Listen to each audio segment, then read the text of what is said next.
चलिए आज का क्लास शुरू करते हैं। पिछले क्लास में हम आप लोगों को बायोमोलिक्यूल्स पढ़ा रहे थे और बायोमोलिक्यूल्स में बताए थे कार्बोहाइड्रेट के बारे में। आज का जो क्लास है वो प्रोटीन पढ़ाएंगे, प्रोटीन, विटामिन और nucleic acid.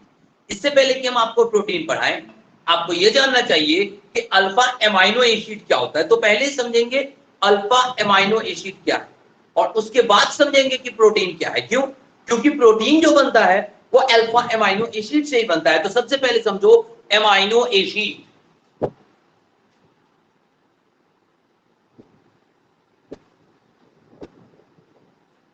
All those organic compounds which consist NH2, amine and COOH, carboxylic acid,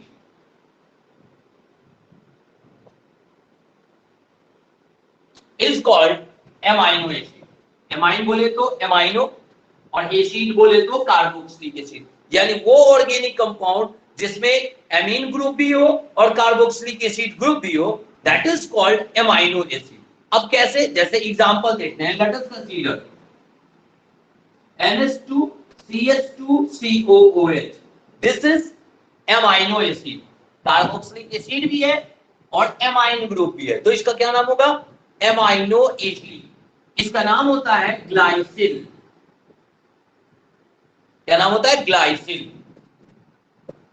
अगर इसका यूपेक नेम लिखना हो, IUPAC नाम लिखना हो, तो देखो कितने कार्बन, एक कार्बन, दो कार्बन, दूसरे नंबर कार्बन पर एमीन है, तो नाम हो जाएगा 2 एमाइनो। क्या नाम होगा? 2 एमाइनो। अब दो कार्बन है तो H, दोनों के बीच सिंगल बॉन्ड है AN, और चूंकि कार्बोक्सिलिक एसिड है तो लास्ट में लगेगा OH एसिड। नाम क्या हो गया? 2 amino ethanoic acid. Let us consider एक दूसरा एग्जांपल देखते हैं। NH2CH CH3COOH, ये क्या है? ये भी एमाइनो एसिड है। ये है कार्बोक्सिलिक एसिड और ये एमीन। एक ही ग्रुप, एक ही कंपाउंड में दोनों ग्रुप है, तो ये भी एक तरह का क्या होगा? एमाइनो एसिड होगा। तो इसका नाम क्या होता है? एलानीन। इसका नाम होता है एलानीन। और अगर क्यूबेक नेम लिखना हो, 1 2 3 कार्बन, कितने? 3 कार्बन, और पहला दूसरे नंबर पर एमाइन है, तो मान लीजिए इसका नाम हो गया 2 एमाइनो, और 1 2 3 कार्बन है, तो नाम यूज करेंगे प्रोप। सबके बीच सिंगल बॉन्ड है तो AN, और कार्बोक्सिलिक एसिड के लिए लगेगा ओइक एसिड। इसका क्या नाम हो गया? 2 एमाइनो प्रोपेनोइक एसिड। और भी एग्जांपल्स देखते हैं। लेट अस कंसीडर तीसरा एग्जांपल हम लोग देखते हैं, ध्यान से देखो। NH2CH2CH2COOH, ये भी है एमाइनो एसिड, क्योंकि कार्बोक्सिलिक एसिड भी है और एमीन भी है, तो it is also amino acid. क्या नाम होगा? 1 2 3, तीसरे नंबर पर NH3 है, 3 amino propanoic acid. Let us consider अगला एग्जांपल, CH2CH2CH2COOH, 1 2 3 4, चौथे नंबर कार्बन पर एमीन है, 4 एमाइनो, 4 कार्बन है तो ब्यूट, सबके बीच सिंगल बॉन्ड AN, और कार्बोक्सिलिक एसिड के लिए ओइक एसिड। नाम हो गया क्या? 4 एमाइनो ब्यूटेनोइक एसिड। तो इस तरह से 2 amino ethanoic acid, 2 amino propanoic acid, 3 amino propanoic acid, 4 amino propanoic acid, all are amino acids. ये सभी क्या है? Amino acid. It means that any organic compound which may consist amine and carboxylic acid is called amino acid। वो organic compound जिसमें NH2 और COOH ये दोनों functional group होते हैं, वो एमाइनो एसिड कहलाते हैं। अब ये तीन तरह के हो गए, अल्फा, बीटा और गामा।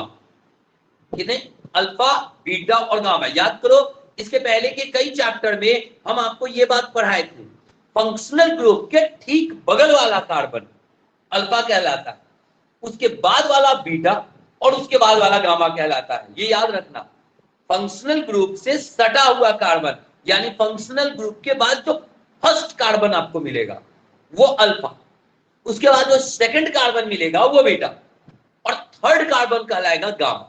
अब यहां गौर से देखो, ये COOH और फंक्शनल ग्रुप, ये क्या है? फंक्शनल ग्रुप है कार्बोक्सिलिक एसिड। इससे ठीक सटा हुआ जो है कार्बन, ये हो जाएगा क्या? Alpha carbon. इसमें भी चेक करो, ये आपका COOH carboxylic acid functional group है, तो ये कार्बन हो जाएगा अल्फा और ऊपर वाला ये कार्बन हो जाएगा बीटा। इस दोनों में NH2 जो जुड़ा है अल्फा कार्बन से जुड़ा है, यानी ये दोनों एग्जांपल कहलाएगा अल्फा एमाइनो एसिड। लेकिन इस वाले में देखो, functional group alpha beta, beta वाले से NH2 जुड़ा है, ये कहलाएगा बीटा एमाइनो एसिड। इसमें functional group alpha beta gamma, gamma से NH2 जुड़ा है, गामा एमाइनो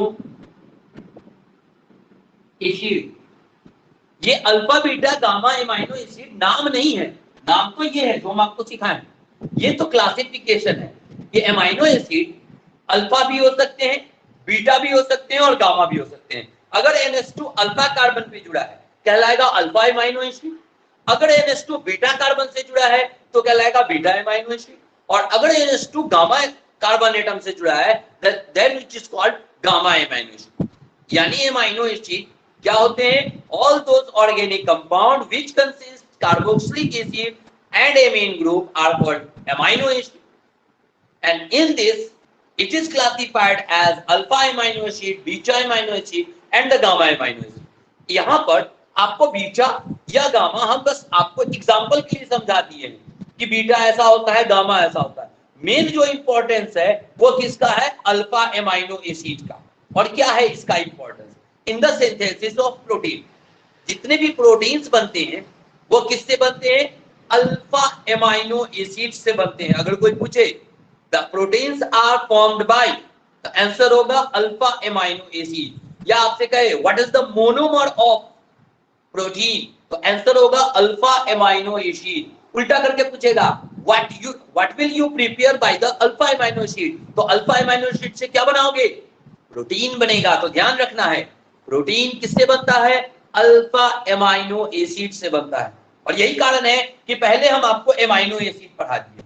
अब समझो, अल्फा एमाइनो एसिड के जब बहुत सारे मॉलिक्यूल्स पॉलीमराइज हो जाते हैं, एक साथ जुड़ जाते हैं, इतने सारे मॉलिक्यूल जुड़ जाए कि उसका मॉलिक्यूलर मास जो है वो 10,000 AMU से ज्यादा हो जाए, then it will classified as protein, named as protein. तो उसको क्या कहेंगे? प्रोटीन कहेंगे। इसका मतलब ध्यान से देखो, आगे की हम आपको प्रोटीन समझाने जा रहे हैं।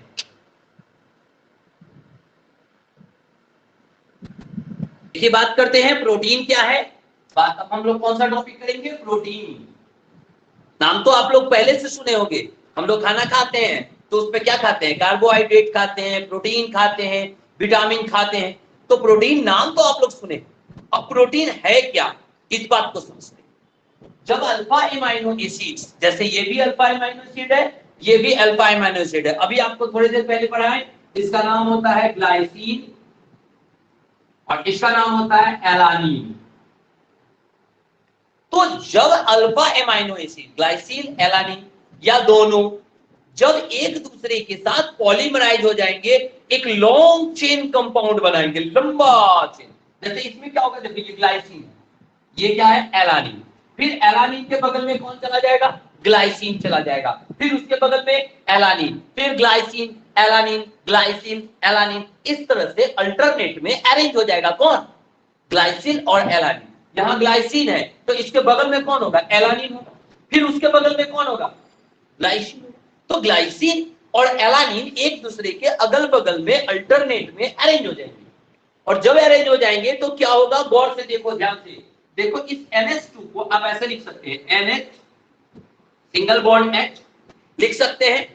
इस NH2 को भी लिख सकते हैं NH सिंगल बॉन्ड H। अब गौर से देखो, ये OH और ये H क्या बन जाएगा? H2O बन जाएगा। इसका OH और ठीक इसके बगल में ऐसा वाला एक H होगा, वो क्या बन जाएगा? H2O बन जाएगा। इसका H और ठीक इसके बगल में ऐसा वाला एक OH होगा, वो क्या बन जाएगा H2। यानी ग्लाइसिन और एलानिन के मॉलिक्यूल जब अल्टरनेट में अरेंज हो जाएंगे तो उनमें से H और OH मिल करके NH2O, N बोले तो 1000, 10,000, 20,000 मॉलिक्यूल्स वाटर के क्या हो जाएंगे बाहर, और जो बचेगा वो एक चेन में जुड़ जाएगा। और कैसे जुड़ जाएगा चेन में, ध्यान से देखो, NH single bond CH, single bond इस CO से जुड़ जाएगा NH, CONH, फिर आगे CH, ऊपर CH3, फिर आगे CO और होल N बोले तो कितने 10,000, 20,000, ठीक है, N बोले तो कितने 10-20,000 मॉलिक्यूल्स जब एक चेन में जुड़ जाएगा ना, तो now this is called protein. इसके मॉलिक्यूलर मास जो है ग्रेटर देन 10,000 AMU होने चाहिए। अब इसमें गौर से देखिए, ये जो है CONH,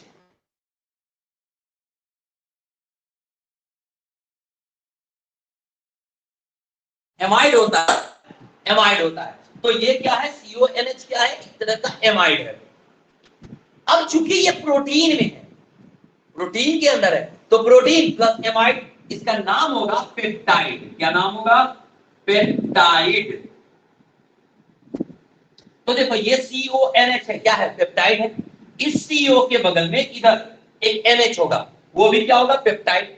इस NH के बगल में इधर ऐसा वाला CO होगा, वो भी पेप्टाइड। तो peptide peptide peptide peptide peptide, इस तरह से जितने अल्फा एमाइनो एसिड है वो कौन से बॉन्ड से, पेप्टाइड बॉन्ड से जुड़ जाएंगे और एक लॉन्ग चेन कंपाउंड बनाएंगे जिसका मॉलिक्यूलर मास बहुत ज्यादा होगा, greater than 10,000 and that is called protein.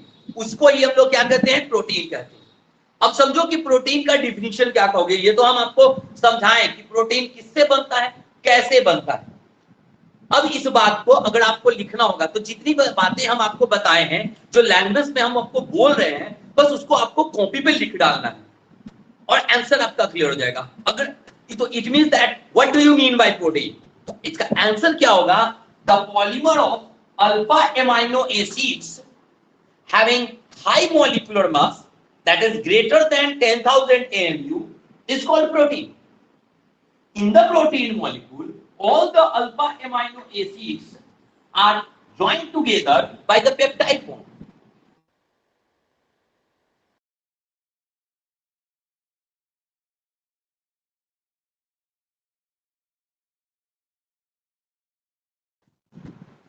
It is obtained from the pulses,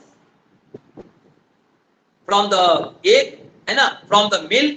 ये क्या है, ये हम लोग को कहां से मिलता है, एग से मिलता है, मिल्क से मिलता है। यानी अल्फा एमाइनो एसिड के मॉलिक्यूल्स के पॉलीमराइजेशन से जो कंपाउंड बनता है जिसका मॉलिक्यूलर मास काफी ज्यादा होता है, 10,000 AMU से ज्यादा, उसको हम लोग प्रोटीन कहते हैं। और इस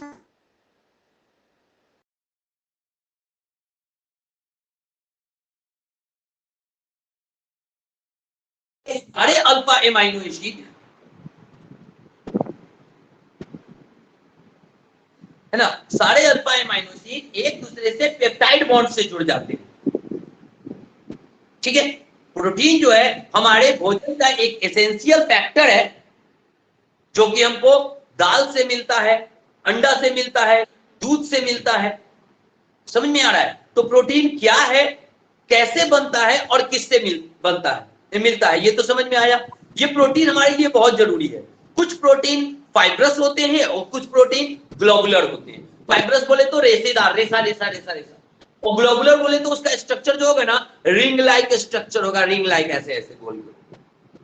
जैसे केरेटीन, केरेटीन हम लोग के बाल को फॉर्मेशन करने का काम करता है, ठीक है, तो वो कैसा होगा, फाइब्रस प्रोटीन होगा। जैसे इंसुलिन, हीमोग्लोबिन, ये हम लोगों के बॉडी में होता है। इंसुलिन शुगर को कम करता है, हीमोग्लोबिन हमारे खून को लाल करता है, रेड ब्लड सेल बनाता है। तो ये सब ग्लोबुलर प्रोटीन है। तो हम लोगों के बॉडी में प्रोटीन बहुत जरूरी है। बाल के फॉर्मेशन में प्रोटीन जरूरी है, हीमोग्लोबिन में प्रोटीन जरूरी है, ठीक है। अंडा में एल्बुमिन नाम का प्रोटीन होता है, तो इस तरह से प्रोटीन बहुत इंपॉर्टेंट चीज है जो हम लोगों के भोजन का एसेंशियल फैक्टर है। तो प्रोटीन क्या है, कैसे बनता है, किससे बनता है, ये सभी बातें हम आपको बता दिए हैं। इसको समझने में अगर किसी को कोई डाउट है तो क्रॉस क्वेश्चन कर सकते हो। देखिए विटामिन क्या है।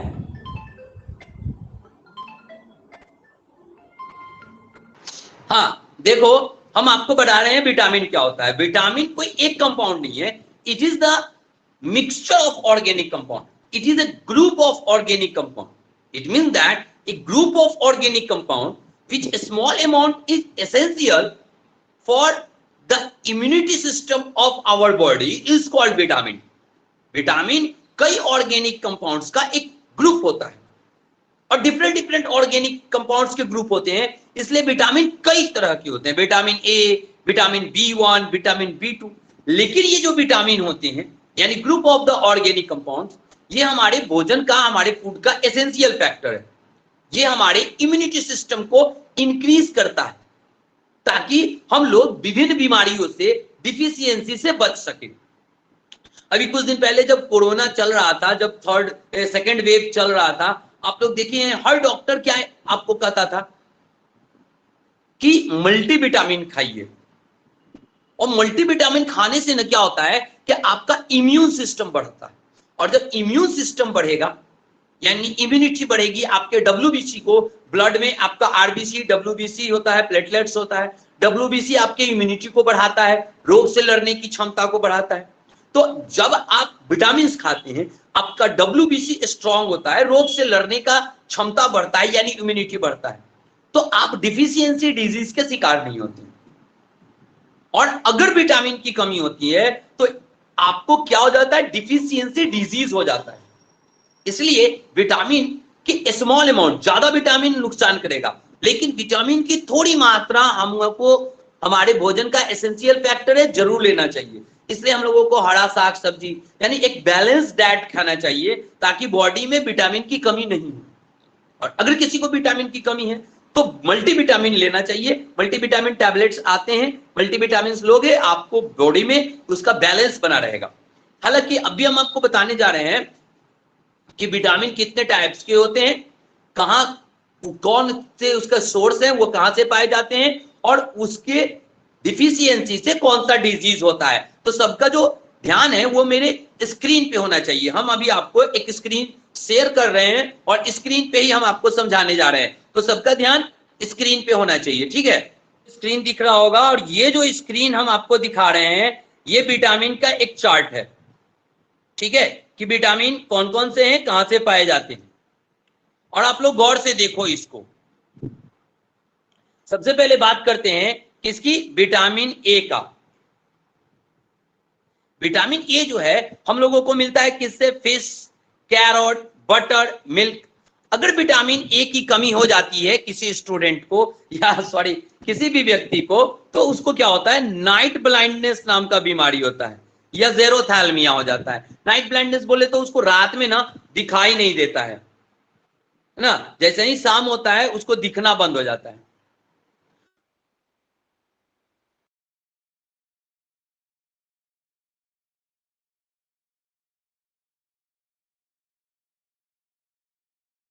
ग्रीन वेजिटेबल से, ग्रेन से।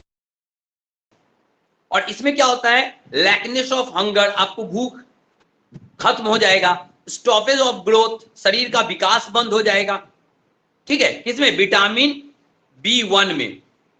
अगला जो होता है वो विटामिन B2 होता है, जो कि मिल्क, लिवर, एग और किडनी, इन सब से मिलता है। और इससे क्या होता है, क्रैकिंग ऑफ लिप्स होते हैं। एक तो लिप्स का फटना क्या होता है कि मौसम पे डिपेंड करता है, ठीक है, कि अगर मौसम खराब है, ठंडे का सीजन है, तो आपका होंठ फटने लगता है। कुछ लोगों में ऐसा होता है कि सीजन से कुछ नहीं है, उसका साल भर होंठ फटता रहता है, जीभ पे दाना आ रहे हैं, ठीक है। तो अगर आपके बॉडी में ऐसी बीमारियां हो रही हैं जिसमें आपका होंठ बार बार फट रहा है, जीभ पर दाना बार बार निकल रहा है बिना किसी मौसम के इफेक्ट के, तो समझो इसका मतलब क्या है, इसका मतलब आपको विटामिन B2 की कमी हो गई है। अगला है विटामिन B6, जो कि आपको मिलता है किससे? ईस्ट, मिल्क, एग यॉल्क, ग्रेन्स, इन सब से मिलता है। और इससे हम लोगों को क्या प्रॉब्लम होती है? नर्वस सिस्टम में प्रॉब्लम आने लगता है, नर्वस सिस्टम ठीक से काम नहीं करेगा। तो विटामिन B6 भी हम लोगों के लिए इंपॉर्टेंट है, नर्वस सिस्टम को मेंटेन करके रखता है। इंपॉर्टेंट बोले तो इसकी कमी से ये रोग होता है। विटामिन B6 की अगर कमी हो गई बॉडी में तो आपको नर्वस सिस्टम में प्रॉब्लम होगा। अगला जो है वो है विटामिन B12, जिससे एनीमिया नाम का रोग होता है, यानी बॉडी में खून की कमी हो जाती है। ठीक है, आपका जो ब्लड है वो पतला होने लगता है, आरबीसी कम होने लगता है, और आपको उसके कारण बीपी लो हो जाएगा, सर में चक्कर आएगा। किसके कारण? एनीमिया के कारण। और विटामिन B12 आपको कहां से मिलेगा? फ्लैश, फिश, एग, कॉर्ड, इन सब से आपको क्या मिलेगा? विटामिन B12 मिलेगा।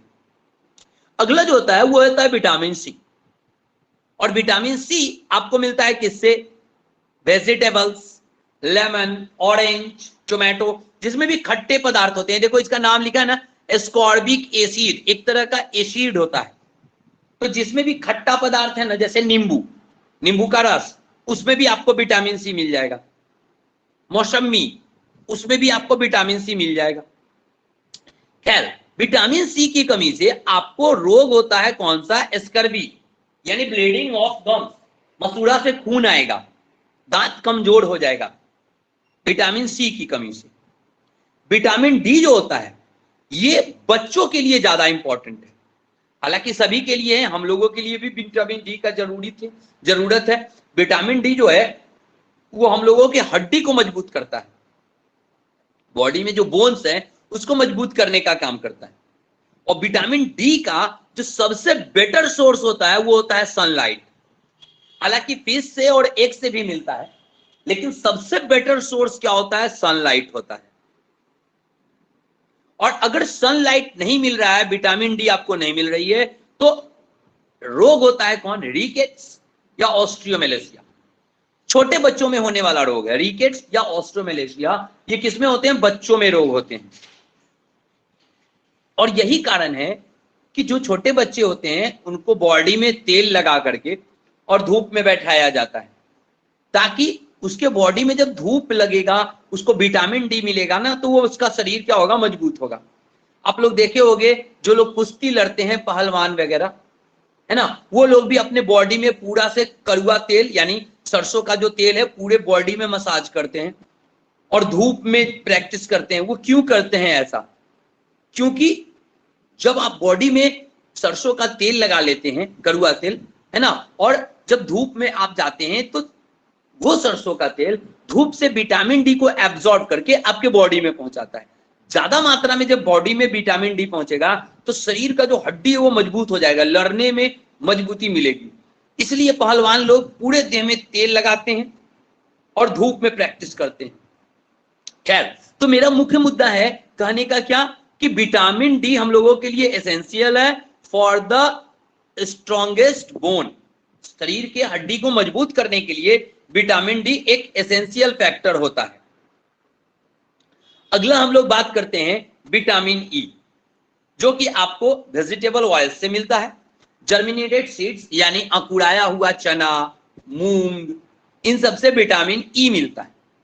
और विटामिन E जो है ये सबसे ज्यादा इंपॉर्टेंट है लड़कों के लिए। जो लड़के हैं उनके बॉडी में विटामिन E की कमी नहीं होनी चाहिए, और अगर विटामिन E की कमी हो गई तो इम्पोटेंसी नाम का रोग होता है, यानी नपुंसकता, यानी उनमें फादर बनने का, पिता बनने का जो क्षमता है वो खत्म हो जाता है।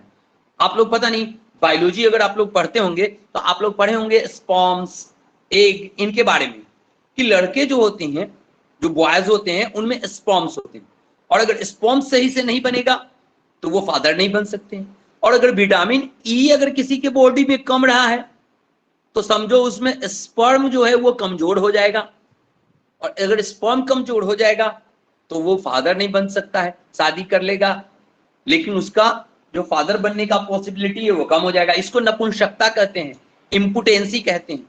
इसलिए लड़कों को ना जर्मिनेटेड सीड्स, फुलाए हुए चने, फुलाए हुए मूंग, ये सब खाने चाहिए। वेजिटेबल ऑयल्स का बोले तो यहाँ पे हम लोग बोल रहे हैं घी, मक्खन, इन सब के बारे में कह रहे हैं। ज्यादा मात्रा में भी नहीं खाना चाहिए, नहीं तो तोंद फेंक देगा, वो अलग बात हो गया। लेकिन थोड़ी मात्रा में घी, मक्खन, दूध, है ना, फुलाए हुए चने, मूंग, ये सब खाना चाहिए, जो आपके बॉडी में विटामिन ई की कमी को पूरा करेगा। और अगर विटामिन ई रहेगा तो आप में बॉडी में स्ट्रेंथ रहेगा, मसल्स मजबूत हो जाएंगे। और अगर विटामिन ई की कमी हो जाती है तो इम्पोटेंसी नाम का रोग होता है, जो कि किसी भी पॉइंट ऑफ व्यू से आपके लिए बेटर नहीं है। दूसरी बात, लास्ट हम लोग विटामिन की बात करते हैं, विटामिन के, और इसकी रोग से एंटीकोबालमेंट्स नाम का रोग होता है, यानी stoppage of clotting of blood. आप लोग देखते हैं कि आप लोग जब गिर जाते हैं, आप लोग का बॉडी जब थोड़ा बहुत छिला जाता है तो खून निकलता है, और थोड़ी देर के बाद वहां खोटी जम जाता है, वो जम जाता है, ब्लड जो है जम जाएगा, आपका क्लॉट कर जाएगा और खून निकलना बंद हो जाएगा, कहते हैं कि खोटी जम गया। वो क्लॉटिंग क्यों होता है? ब्लड में प्लेटलेट्स नाम का एक पार्टिकल होता है, और वो प्लेटलेट्स ही जम जाता है, जिसके कारण क्लॉटिंग ऑफ ब्लड होता है। अब विटामिन के की अगर किसी में कमी हो जाएगी तो विटामिन के से बनता है प्लेटलेट्स, तो आपके बॉडी में प्लेटलेट्स नहीं बनेगा, और अगर प्लेटलेट्स नहीं बनेगा तो खून जमेगा नहीं, और अगर गिर गए तो खून लगातार बहता जाएगा, बहता जाएगा, ज्यादा खून निकल जाएगा, डेथ भी हो सकता है। इसीलिए विटामिन के हम लोग के लिए इंपॉर्टेंट है। तो एज ए होल हम आपको बता रहे हैं कि ये सारे विटामिन, ये जितने भी हम आपको विटामिन यहाँ पे लिखे हुए हैं, पूरा गंदा हो गया है, हमको पता है कि सब गंदा लग रहा होगा आप लोगों को, लेकिन ये जितने भी विटामिन हैं, ठीक है, ये सभी जो हैं, ये सारे विटामिन आप लोगों के लिए क्या है? एसेंशियल फैक्टर है। ये हम लोगों के बॉडी को, इम्यूनिटी सिस्टम को बढ़ाते हैं। तो विटामिन क्या है, एक बार फिर से समझो। Vitamin is a group of organic compound which small amount is very essential for the immune system of our body. In lackness of a vitamin, so many deficiency disease occur in our body.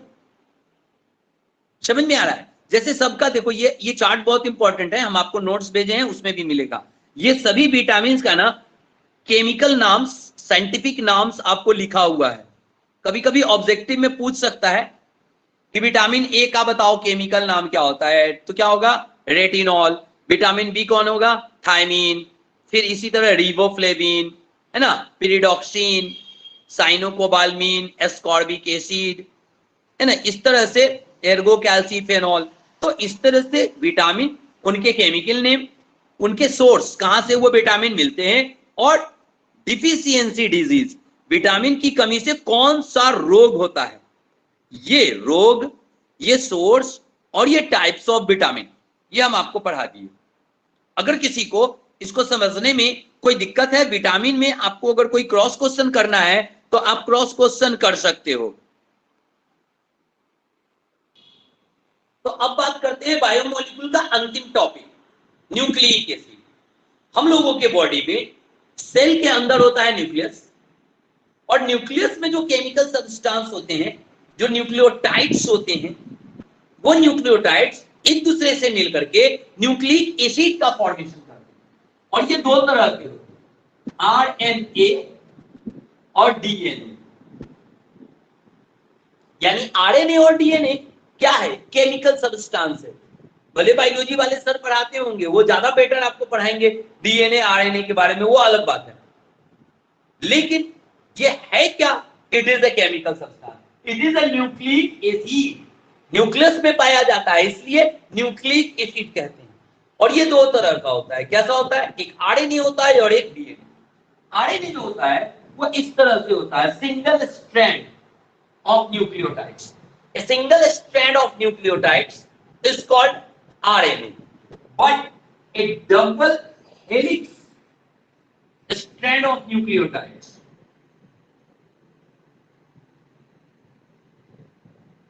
is called DNA.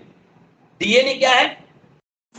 दो nucleotides का double strand होता है, और इसमें adenine, thymine, guanine, cytosine, फिर thymine, adenine, cytosine, guanine, adenine, thymine, guanine, cytosine, thymine, adenine, cytosine, guanine, यानी 4 तरह के बेस होते हैं, एडेनिन, थाइमीन, गुएनिन, साइटोसिन, जो कि एक दूसरे से अल्टरनेट में अरेंज होकर के हाइड्रोजन बॉन्ड से जुड़ जाते हैं और न्यूक्लियोटाइड्स के एक डबल हेलिक्स स्ट्रक्चर का फॉर्मेशन करते हैं, और so that it is called DNA. इसको क्या कहते हैं?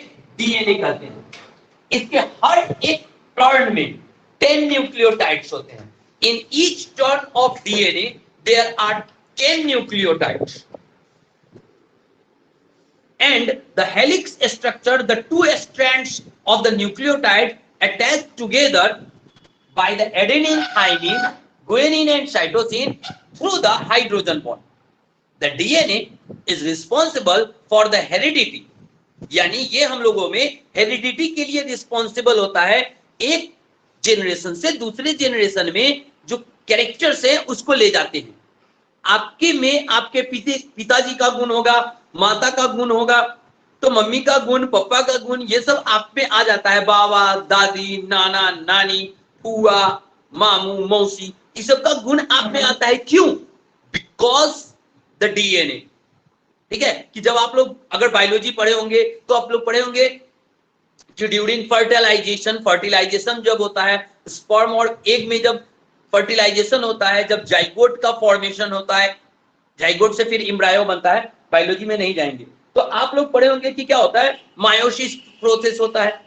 ठीक है, फिर मायोसिस प्रोसेस में डीएनए का रिप्लिकेशन होता है। डीएनए मदर और फादर के क्रोमोसोम्स, आप लोग ऐसे पढ़े होंगे कि क्रोमोसोम्स का ना अदला बदली होता है। अगर ये क्रोमोसोम है एक आदमी का, है ना, और दूसरे आदमी का क्रोमोसोम है, तो इसका अदला बदली हो जाता है कुछ पार्ट्स। ये बायोलॉजी वाले सर ज्यादा बेटर पढ़ाएंगे, हम उसमें जाना नहीं चाहते हैं, टाइम ज्यादा लगेगा। तो चूंकि क्रोमोसोम्स एक दूसरे में पार्ट्स का अदला बदली करते हैं, तो डीएनए की भी अदला बदली हो जाती है। इसलिए जो बच्चे होते हैं उसमें फादर का भी डीएनए आता है और मदर का भी डीएनए आता है, और इसी के कारण बच्चे में माता और पिता के गुण आ जाते हैं, और that is called DNA. So that the DNA is very responsible for the heredity effect.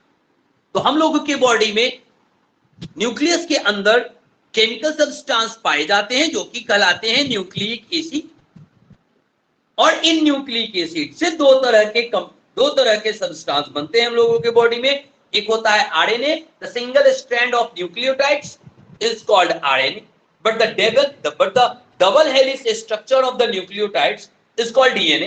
In its each turn there are 10 nucleotides, and the both strand of the nucleotides are attached together by the adenine, thymine and guanine cytosine through the hydrogen bond in alternate position, and this structure is called DNA. This model was proposed by Mr. Watson and Crick. इस model को किसने बनाया था? Watson और क्रिक ने बनाया था। तो जितनी भी बातें हमको बतानी थी हम आपको बता दिए हैं। बाकी जो हम बोले हैं, जो भी बात आपको समझाए हैं, आपके नोट्स में लिखा हुआ है।